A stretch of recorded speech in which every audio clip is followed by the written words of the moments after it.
रगादास, आशा, मैं सोच रहा हूँ कि मोहन की शराब और जुए की लत बढ़ती जा रही है।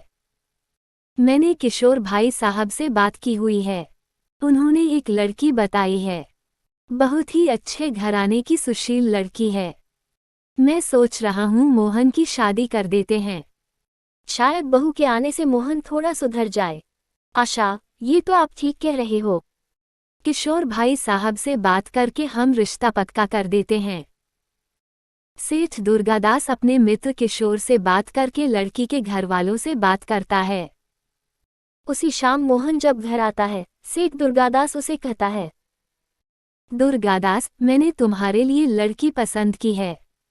लड़की अच्छे घराने की पढ़ी लिखी है। मोहन, मुझे कोई शादी नहीं करनी पिताजी। दुर्गादास, मोहन, अगर तुमने इस शादी के लिए मना किया तो तुम्हारा खर्चा पानी पैसे सब मिलने बंद हो जाएंगे।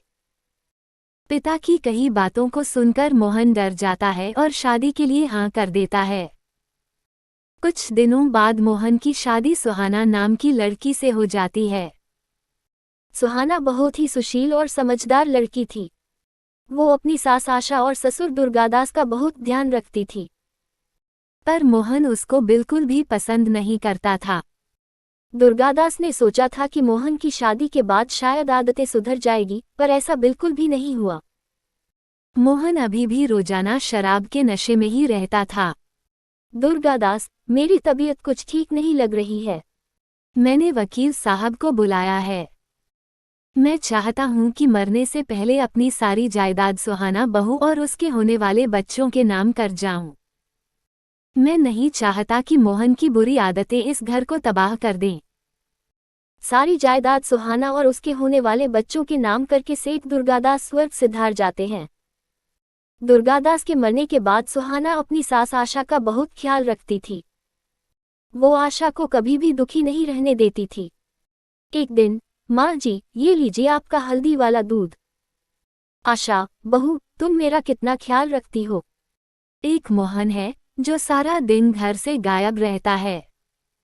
पता नहीं अभी भी कहाँ होगा। मोहन, माँ, ये सब क्या है? पिताजी ने सारी जायदाद सुहाना के नाम क्यों कर दी? जैसे मैं तो उनका बेटा ही नहीं। आशा, मोहन, तुम्हारी शराब की बुरी आदतों की वजह से तुम्हारे पिताजी ने ऐसा किया है। मोहन, पिताजी ने यह सब ठीक नहीं किया माँ। मोहन गुस्से में फिर से शराब पीने के लिए घर से बाहर निकल जाता है। वो एक बार में पहुंचता है। वह देखता है सामने एक लड़की डांस कर रही है। मोहन लड़की को देखकर चौंक जाता है। लड़की बिल्कुल मोहन की पत्नी सुहाना की शक्ल की होती है। मोहन के दिमाग में सुहाना को रास्ते से हटाने की तरकीब आ जाती है। वो मैनेजर को बोलकर लड़की को अपने पास आने को कहता है। लड़की उसकी टेबल पर जाती है। मोहन, मेरा एक काम करोगी? बहुत पैसे मिलेंगे। साहब, पैसों के लिए तो मयूरी कुछ भी कर जाएगी। बस आप काम बताओ। मोहन, एक काम करो, मुझे बार मेरी गाड़ी के पास मिलो। कुछ देर बाद मयूरी बार से बाहर आती है। मोहन मयूरी को गाड़ी में बैठने को कहता है और अपनी बात शुरू करता है। मोहन, देखो मयूरी, बात यह है कि मेरी पत्नी सुहाना की शक्ल हूबहू तुमसे मिलती है। मेरे पिता ने मरने से पहले सारी जायदाद उसके और उसके होने वाले बच्चे के नाम कर दी थी। अब मैं अपने पिता के मरने के बाद पाई पाई को तरस रहा हूँ। मैंने जब तुम्हें देखा तो मुझे लगा कि तुम इस मुसीबत से मुझे छुटकारा दिलवा सकती हो। मयूरी, तो मैं कैसे तुम्हारी मदद कर सकती हूँ साहब? मोहन, मयूरी, मैं अपनी पत्नी को हमेशा हमेशा के लिए इस दुनिया से विदा कर दूंगा। उसके बाद तुम सुहाना की जगह मेरे घर में मेरी बीवी बनकर आओगी। तुम्हें देखकर माँ भी नहीं पहचान पाएंगी कि असली बीवी तुम नहीं हो। मैं तुम्हें 1-2 दिन में लेने आऊंगा। फिर हमारा खेल शुरू होगा। तुम जायदाद के कागजात पर नकली साइन करके सारी जायदाद मेरे नाम कर दोगी। मैं तुम्हें तुम्हारे हिस्से के पैसे दे दूंगा। उसके बाद तुम अपने रास्ते और मैं अपने रास्ते। मोहन मयूरी से बात करके घर चला जाता है। उसे पता था कि उसे आगे क्या करना है। मोहन, सुहाना, तुम पिताजी के जाने के बाद कब से घर की जिम्मेदारियों को पूरा करने में लगी हो? मैंने सोचा हम हनीमून पर भी नहीं गए, तो अब हो आते हैं। तुम पैकिंग कर लो। कल की टिकट है। सुहाना, पर माँ जी को अकेला छोड़कर हम कैसे जा सकते हैं? आशा, बहू, मुझे पता है तुम मेरा बहुत ख्याल रखती हो, पर मोहन का भी तो तुम्हारे लिए कुछ फर्ज बनता है। और ये तुम्हें घुमाने ले जा रहा है तो मुझे बड़ी खुशी होगी। तुम दोनों हमेशा खुश रहो मेरे बच्चों। मोहन सुहाना को गोवा ले जाता है। वो एक जहाज किराए पर लेता है और मौका देखकर, मोहन, सुहाना, देखो वो मछली कितनी सुंदर है। सुहाना, कहाँ है? मुझे तो दिखाई नहीं दे रही। मोहन, अरे, थोड़ा नीचे देखो। सुहाना, मोहन बचाओ, मैं डूब जाऊंगी। मोहन सुहाना को समुद्र में धक्का दे देता है। सुहाना, बचाओ बचाओ, चिल्लाती रहती है पर वो उसकी आवाज को अनसुना करके चला जाता है और गोवा से सीधा वापस रामनगर आ जाता है। फिर वो मयूरी के घर जाता है। मोहन, अब तुम्हारे नाटक का वक्त आ गया है। मेरे साथ चलो। मोहन मयूरी को सुहाना बनाकर घर पहुंचता है। सुहाना बिना आशा के पैर छुए मोहन के साथ कमरे में चली जाती है। आशा को अजीब लगता है, पर दोनों को एक साथ खुश देखकर वो कुछ नहीं बोलती। एक दिन, आशा, ये आजकल सुहाना बहू को क्या हो गया है? जब से गोवा से आई है, कुछ बदली बदली सी है। ना पूजा पाठ करती है, ना चाय नाश्ता बनाती है। हमेशा अपने कमरे में ही रहती है। एक बार पूछकर आती हूँ। शायद तबीयत ठीक ना हो। आशा, सुहाना बहू, आजकल बड़ी देर तक सोती हो। तबीयत तो ठीक है तुम्हारी। मयूरी, ए बुढ़िया, मेरी नींद खराब मत कर। मैं बिल्कुल ठीक हूँ और जल्दी उठूँ या देर तक सोऊं, तेरे बाप का क्या जाता है? यहाँ से जा और मुझे सोने दे। आशा कमरे से रोती हुई बाहर आ जाती है। उसे यकीन नहीं होता कि सुहाना इतनी कैसे बदल गई। मोहन कई बार मयूरी को जायदाद के कागजात पर नकली साइन करने की बात कह रहा था पर वो बार बार टाल देती थी। एक दिन, मोहन, मयूरी, मैं कितने दिनों से तुम्हें बोल रहा हूँ कागजात पर साइन कर दो, पर तुम इतने दिनों से टाल रही हो। अगर तुमने मुझे ज्यादा समझदारी दिखाई या कोई हेराफेरी की तो याद रखना। मैं तुम्हें इस घर में सुहाना बना कर ला सकता हूँ तो निकाल भी सकता हूँ। मयूरी, अरे डार्लिंग पतिदेव, वो अभी मैं नकली साइन की प्रैक्टिस कर रही हूँ। जैसे ही सीख जाऊंगी, कर दूंगी। मोहन गुस्से में वहां से चला जाता है। मयूरी के बॉयफ्रेंड सतीश का फोन आ जाता है। सतीश, अरे मेरी जान मयूरी, कहाँ हो आजकल? बार में भी नहीं दिखती। मयूरी, बस समझ लो एक मुर्गा फंसाया है जिसे हलाल करना बाकी है बस।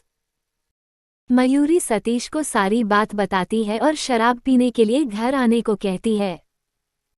कुछ ही देर में सतीश अपने कुछ दोस्तों के साथ मोहन के घर आ जाता है। मयूरी सतीश और उसके दोस्तों के साथ शराब और सिगरेट का नशा करने लगती है।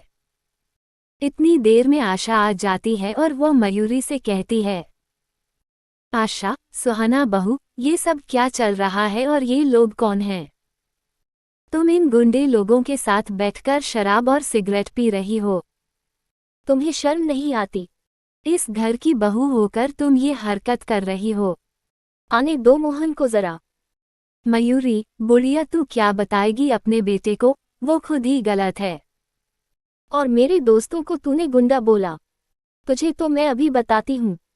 मोहन, मयूरी, तुमने मेरी माँ पर हाथ उठाया। मैं तुम्हें जिंदा नहीं छोड़ूंगा। निकल जा मेरे घर से। मयूरी, तुम्हें शायद कोई गलतफहमी हो रही है मिस्टर मोहन। ये घर तो कब का मेरे नाम हो चुका है, यानी कि सुहाना के नाम। निकलोगी तो अब तुम दोनों, माँ और बेटे। सतीश, इन्हें जिंदा मत छोड़ो। मयूरी, इन दोनों माँ बेटे को जान से मारना ही ठीक रहेगा। जिंदा रहकर ये हमारे लिए खतरा बन सकते हैं। मैं इन लोगों को साथ ले जाकर दोनों माँ बेटों को खाई से नीचे फेंक देता हूँ। इनकी लाश को पुलिस के कुत्ते भी नहीं ढूंढ पाएंगे। मयूरी, हाँ, ये ठीक रहेगा। इन दोनों का मारना ही सही है। आशा, मोहन, ये सब क्या है? मोहन, माँ, ये मयूरी है। आशा, तो मेरी बहू सुहाना कहाँ है? मेरी बहू सुहाना कहाँ चली गई? मयूरी, तुम्हारी बहू सुहाना को तो तुम्हारा बेटा कब का जान से मारकर आ चुका है। गोवा में इसने उसे समुद्र में फेंक दिया था। आशा, मोहन, तुझे बेटा कहने में मुझे शर्म आती है। मैंने तुझे अपनी कोख से जन्म दिया है। तू मेरा बेटा कहलाने लायक नहीं है। आशा रोने लगती हैं। सतीश और उसके साथी आशा और मोहन को पकड़कर ले जाने लगते हैं। तभी पुलिस आ जाती है। इंस्पेक्टर, गिरफ्तार कर लो इन लोगों को। इंस्पेक्टर, सुहाना जी, आपको डरने की कोई जरूरत नहीं है। हमने इस नकली बीवी को पकड़ लिया है। आशा, सुहाना, मेरी बहू, तुम जिंदा हो। ईश्वर का लाख लाख शुक्र है। सुहाना, माँ जी, कुछ मछुआरों ने मेरी जान बचाई और मैं जैसे तैसे यहाँ पहुंची। पर मैंने जब मयूरी को मेरी जगह यहाँ देखा तो मैं सीधा पुलिस के पास मदद के लिए गई और इन्हें सारी बात बताई। इंस्पेक्टर, मोहन जी, आपको भी हमारे साथ पुलिस स्टेशन चलना होगा। सुहाना, नहीं इंस्पेक्टर साहब, जहाज पर मेरा पैर खुद फिसल गया था। इसमें मोहन की कोई गलती नहीं है।